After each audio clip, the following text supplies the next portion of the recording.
Sopir truk Hino hijau BE 8939EU Satimin 60 tahun warga Desa Pejambon, Kecamatan Negeri Katon, Kabupaten Pesawaran mengendarai truk dengan rem bermasalah. Supir truk tersebut menabrak seorang guru bersama anaknya di Jalan Insinyur Sutami atau dekat Kafe Melodi Karaoke, Kelurahan Waikubak, Kecamatan Sukabumi, Kota Bandar Lampung pada Kamis tanggal 2 Januari tahun 2024. Kanit Laka Lantas Satlantas Polresta Bandar Lampung Ibtu Gunawan mengatakan korban Mugi yang mengendarai Supra Pit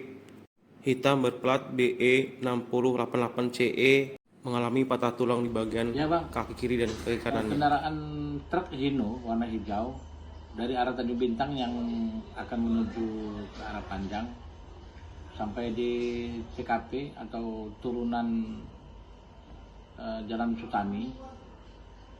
itu remnya mengalami gangguan sehingga pengemudi tidak dapat mengendalikan kendaraan truk karena mungkin di sebelah kiri jurang dia membuang kendaraan ke arah kanan sehingga dari arah yang berlawanan ada kendaraan sepeda motor Supra Pit warna hitam yang dikendarai oleh guru pesantren berikut santrinya sehingga mengalami luka berat untuk pengendara, sementara penumpangnya mengalami luka ringan sehingga terjadilah kecelakaan di Jalan Sutami turunan. Demikian, Bang.